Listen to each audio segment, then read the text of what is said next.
Hey, and welcome to Kingz in Konversation. I am Enrique. I'm Mike. And I'm Mocha.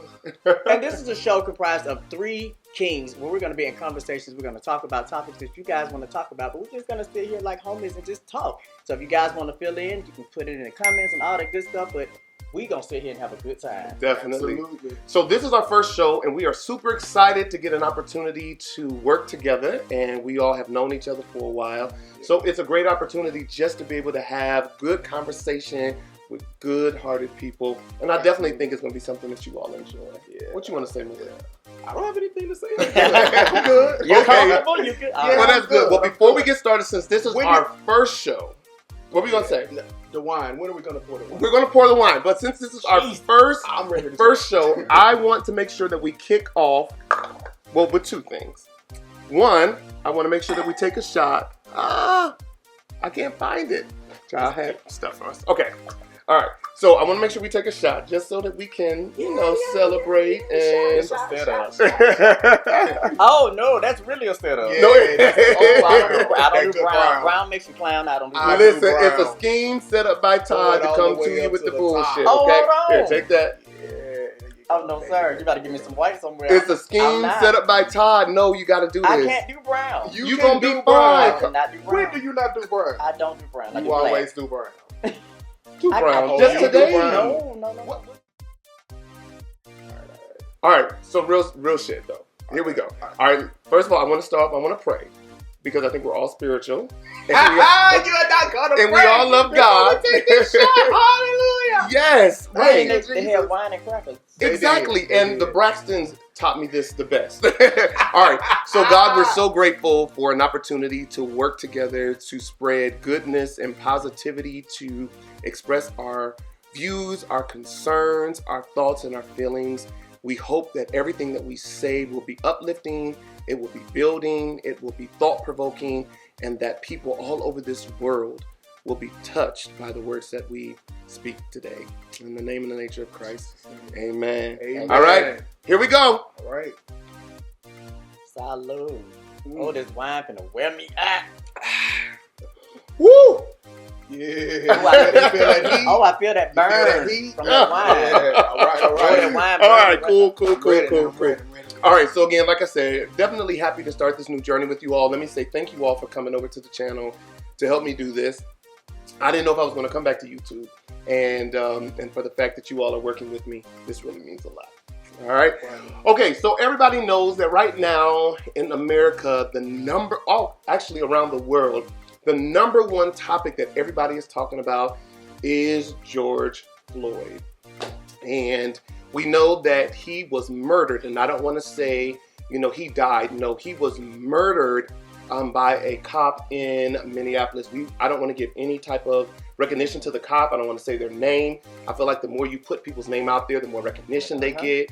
I just feel like we need to honor this man's legacy. So when I first saw the video, it really took me by surprise because I could not believe that someone was actually being murdered in public. Yeah. How did it make you all feel like when you first seen the video? It pissed me off, and the reason why it pissed me off so bad is because I'm like looking at this white man. Okay. Right. He got the knee on the neck. Right. Okay. Proudly. Right. Someone's recording it. He knows he's being recorded. He knows he's being recorded. He knows he's being Right. recorded. Knee on the neck, and he's like a knee on a deer. Right. Oprah said it best. Yes. On the show. Yes. Like the knee, just waiting.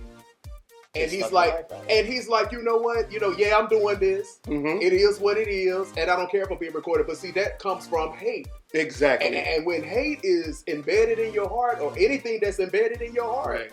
you're gonna do what your heart tells you to do. And so that was a normal situation for him. It That was really him did showing seem for that way. that hate. Yep, I You know, agree. that was nothing but pure hate. It pissed me off, and it made me feel helpless. Yes. Helpless as fuck because, Yes. black men, period, we get so nervous whenever, especially a white police officer is involved in anything. We get so tense and so nervous we don't feel like they're coming to protect us. I agree. You know, we feel like, oh, it's going to be some shit. Let me Right. make sure I got everything. Let me make sure I put my hands. Yes. Let me make sure I comply. Let me make sure I do everything. But now people are getting killed for complying. Exactly. So, exactly. oh, it just made me feel so many emotions. I'm mad. Mm-hmm. I'm scared. Right. You know, just so many. And then I got this dark ass skin. Mm-hmm. You know, I'm urban looking. Which is beautiful, you know, by the way. Well, you know. You know. But yeah, thank you. But yeah, man, like it just makes you feel like you're helpless in America. Yeah. Helpless in your own country. In your own country. Like you're scared of your own house. Right. You know what I'm saying? And we're going to talk about some of the things that were on the Oprah Winfrey show from last night. We'll talk about that in a minute. But they made a lot of positive points. But one of the things that you said was like, it was like an everyday thing for him. Mm-hmm. I didn't see any type of Remorse. I didn't see any type of facial expressions like maybe I'm doing the wrong thing. Because you know, sometimes when you do He the had a straight face. yeah, how did you feel about that when you first saw the video? I only watched it once because I couldn't look at I literally just watched the movie Selma for the first time Friday. Ah, okay. I've never saw Amistad. I've never looked at Roots in its entirety. I can't. Okay. I just can't. So actually watching the video, and I watched the video because I wanted to be aware. Yeah. I got extremely sad and empathetic to the fact that when he yelled out, "Mama, Mama, Yes. help me." I've been that child. Oh wow. Not in a situation like his, but you Right. know, when you scream out, "Mama, help me," that means Yes. that you're at your wit's end Right. because you want that protection. And his mother was dead. Mm-hmm. Right. You know, he has a stepmother Mhm. who's in ministry, but his biological mom is dead, and for him to call her out. That's go ahead. something because Yeah. you everybody thinks that their mother is their protector. Yes. So when he got to that point and he yelled those words out, I was like, this man is pleading. Yeah. Like, he's pleading. He's He hurting. knew he was And dying. in my mind, I'm thinking like, wow, like we all knew the outcome because of why the video surfaced. Right. But if we hadn't seen it or we had seen it unfold as it was happening, we would have known in our minds he's dying. Exactly. We would have known that. And I don't know if the doctors, I don't know if the police just did not believe that he couldn't breathe or whatever, but there were people around That was saying, yes. yo, he cannot breathe, like stop. And this was in broad daylight. Now I'm from the hood, all right? So anyone from the hood, you are not blinded by the fact that there are murders that happen. But it's usually at night. It's usually when can't no one see. Right. This was done right in the middle of the day. I know for me, it just really made me feel emotionally depleted in the sense of, well, if I do everything the police say and I'm still going to be killed, why should I even listen to what they say in the beginning? You get what I'm saying? Like, he wasn't resisting because they made up a story. The police said that he was resisting arrest. Then a video came out that showed he never resisted arrest. Then they showed a video of the police actually attacking him in the car. And at the end of the day, it just made me feel like, well, what the fuck? Like, why do I even need to comply? And I know two officers, and I want to say this, I know two officers who are amazing. And they are great cops. And it's so sad that something like this is overshadowing people who are actually doing, you know, Right. doing their job. Right. One of the things we saw from his death was that there were a lot of protests that happened. But we also saw that there are also riots. What are y'all feelings about the difference between protests and riots? Because I think I'm gonna have a different feeling than you all, but I want to know how do you all feel know about what? that? Did you have something? No. You know what? At first, I was like, you know what? Okay, protesting is good. Mhm. You know, it's I like that. Right. But when you're ruining businesses and whatever, black businesses, Right. I'm like, okay, you know, maybe, you know, as I got deeper involved with this movement, I'm like, you know what? We're pissed. Yeah. We are pissed. Yes. And this has been going on decade after decade, not Yes. century, decade after The decade, yes. since 1958 all the way up to now. Right. Right. We- well, way we before tried- then, way back into slavery. Right, yeah. Right. We tried, you know, taking a knee. Right. We tried, you know, doing things peacefully. Right. You know what I'm saying?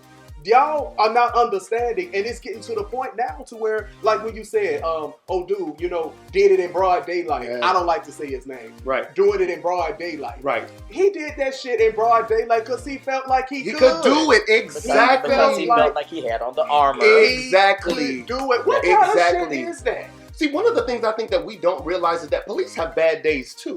And when you're having a bad day, attitude, wife ain't acting right, family's not going right, finances ain't right, the climate of the country, that is not your day to be working. Right. Because we don't need you taking your issues, your struggles, your whatever bullshit that you're going, we don't need that while you're working. You get what and I'm not saying, I'm not making no excuses for that joker, right? What I'm saying is that police at large need to understand that. And I think there needs to be things in place to say, yo, if a cop is having a bad day, I can't work today. Right. I'm a counselor. Right. And as a counselor, I've been trained to know you can't work if you're not in a good mood, if you're not in a good place. You're dealing with someone's life. Y'all get what I'm saying? How did you feel about that? Like between the riots and the protests? Okay, so as Mocha said, when everything first started, my mind was, you know, of course, me being a business owner, my mind was my business, my business. And you have an amazing business. And I didn't, let me stop because I'm Mocha. Thank you. But I was more focused on the business aspect and the storefront aspect of somebody coming in and looting my store and me having nothing to do with what was going on. Right. But as time progressed, and this is one reason why I feel like people need to have conversations, because conversations actually open your mind up to understanding everybody's POV. Exactly. And I changed my thought process. Now, granted, I wouldn't want people to come in and mess up my business, but if they did, I would be mad at the fact that I got to rebuild, but I would still rebuild. Because after looking at so many videos and listening to so many people talk and say why they did it, it made so much sense. And then when I saw the Tulsa situation, and the funny thing about it was I saw that on Watchmen. Wow. The Regina Kingz show before. And when I saw it, I was like, oh my God, this is what happened. And again, I told y'all I try to stay away from that because then I'll become angry, and I don't become an angry black man. I don't want to be bitter. But when I saw it, I said, it makes sense. It all makes sense. So I think that the protests are wonderful, and I do admire the educated blacks. I do admire the administrative blacks that are taking forth that effort. But I do think that the rioting is needed because it brings that attention. Exactly. And it stops what it needs to stop because the peaceful process wasn't working. Let me tell you, that's my whole feeling. I didn't know y'all were gonna feel like that, so I'm kind of surprised. But that's how I feel. I don't endorse rioting, but I fully understand why it's necessary. Because sometimes people don't get it until you start tearing shit up. That's right. You get what I'm saying? And all my life, y'all know, all my life I've been this, wanna be peaceful person, and I just gotta be loving and kind. But last year, as I told y'all, on November 1st, that shit went out the window. Now I understand. To tell some shit up. You got to get people's attention some way, somehow. I'm gonna dumb it down some for our viewers that are watching. Yes. Think about your relationship. Right. When you're in a relationship with someone and you're at odds, most of the time they don't hear you. Until you start acting crazy. Thank God I'm not in that situation no more. That's all I can say. But it does. That's the reality. You're right. That does mean what the fuck you say. And right. You're up because when you walk around the house and you're quiet and you're subdued and you're submissive, right? You're not heard. Most people take advantage of that because they see it as a sign of weakness. Exactly. And you know what? Oh my gosh! And when we'll talk about that in a second. But that's one of the points that people brought out last night on the Oprah special. That how psychologically white people think. Yeah. That we're built to suffer. Yes. Bitch, no the fuck we're not. Yes. No, we're not. We deal with the same mental, emotional, issues. If not more than everybody else. But I wanna read something that this white woman a sign that this white woman had on a post during her protesting. She said, if my son went for some Skittles and didn't return, or played in the park and didn't return, or went for a jog and didn't return, or reached for his license and didn't return, and with his last dying breath called my name, she said, I would burn the damn city down too. Right. Now, I get it because even here in Atlanta, we know when they started rioting, our mayor, who I love, Miss Lance Bottoms, we love you. She did get on there and was like, don't riot, da-da-da-da-da. I get it. I understand. But we have had enough. Even if that means we got to tear up our own shit to make you work harder to bring it back.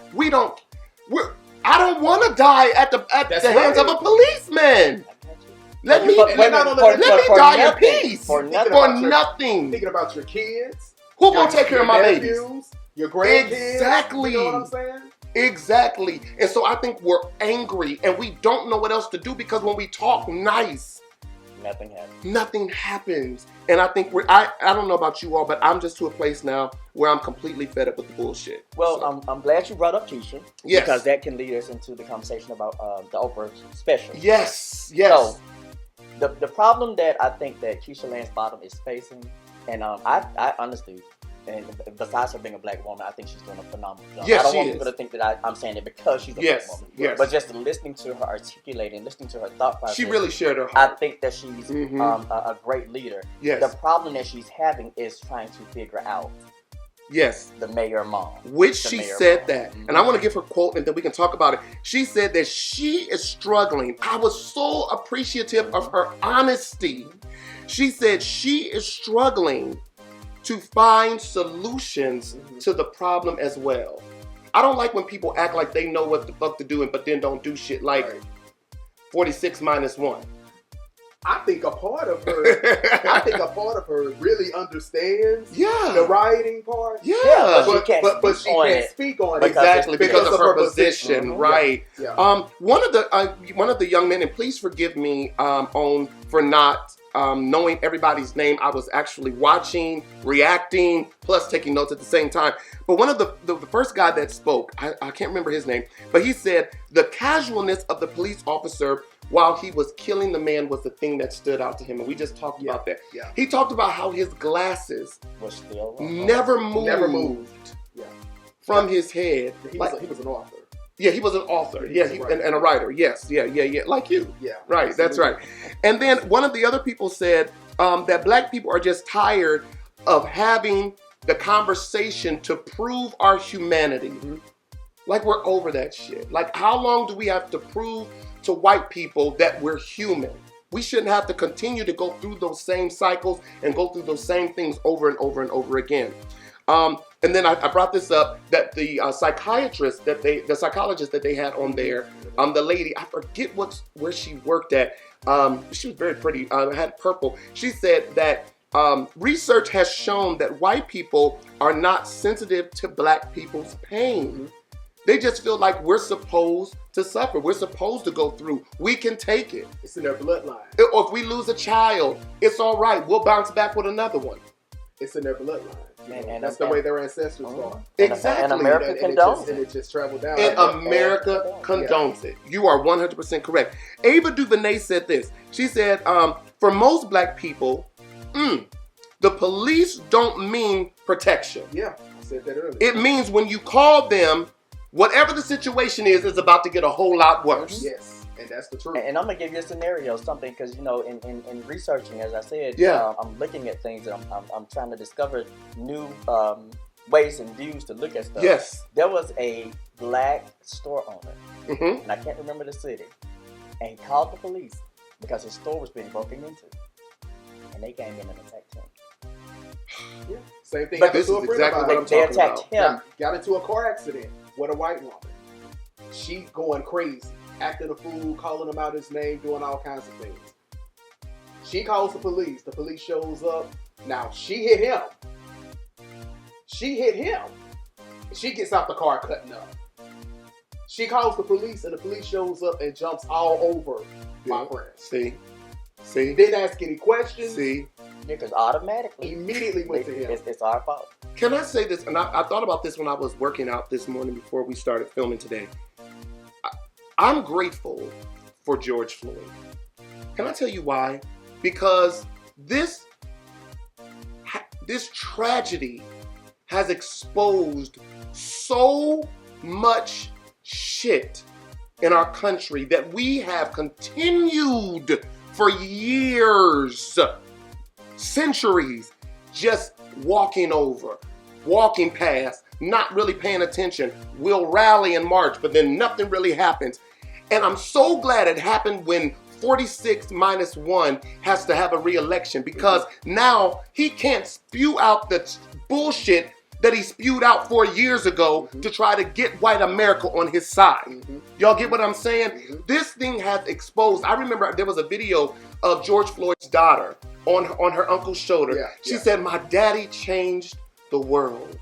That was powerful to me, because that's exactly what happened. You know, and I don't want to... No, go ahead. No, you're fine. The one thing that you just said that I hope everybody can take from this video is that when you start rallying, stay rallying. You cannot stop. The problem that we have is that we find a cause, we fight for it. Right. And then we get distracted. And then we get distracted with something else. And I think that is probably... My fault. Mocha, I was really trying to hand it to you. Somehow I knew he was going to... We get distracted. But that is the truth. But we have to find a cause, and we have to stick to that cause. We have to. You got to continuously fight. Now, I want to go back to the George Floyd situation, what his daughter said. Yes. The one thing that my dad taught me, and you being of the ministry, and my dad being a minister, he taught me that your life is not your own. Yeah. You're put on the earth to make someone else's life better. Yeah. And unfortunately, George Floyd had to die for us to see the light. Yes. For us to, and it's been a continuous pattern of people, you know, being murdered with like, Brianna and Ahmaud and Sandra. I don't want to stand up her bland, but because they keep trying to say she killed herself, which she did not. We all know that woman. But that didn't happen. It's been a continuous cycle of this happening, and he just became the straw to break the camel's back. Yes. And everybody just said, you know, that's it. Right. But we have to continue that fight. And let me say this: I'm grateful for the white people who are stepping up to the plate. The white people who are saying, you know what, we have been fucking up for a long And time. you know what's a damn shame when even it gets to the point to where they starting to see the bullshit. Right. They're not starting to see it. Well, they've been seeing it. But now that we're speaking out on it, they want to rally. Exactly. I appreciate them as that. And you know, one of the things that Pastor Barber said on the Oprah show last night, he was saying how one of the number one reasons why we are going through the things we go through in America as black people is because of the financial divide. Listen to this. Research shows that it takes the wealth of 11 black families to equal the wealth of one white family. It's been like that for over 70 years. And so, we don't have access to healthcare the way we should. We don't have access to resources the way we should. And then they wonder why we're in the position. Oh, they're just ignorant, or they're just dumb, or they're just too much. No. How about we have not been afforded the opportunities that other people have been afforded? If we would have been given those opportunities, we probably would be a whole lot better as well. Then you took us out of our own environment, our own traditions, you gave us your white ass Jesus.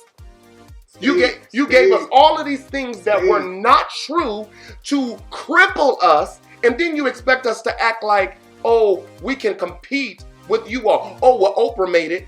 She's one of millions. You get what I'm saying? Right. Let us get to the place to where we can have the advantage. Because in 30 years, I heard this on Red Table Talk. In 30 years, white people will be the minority. And that's the fear. And we look forward to that day.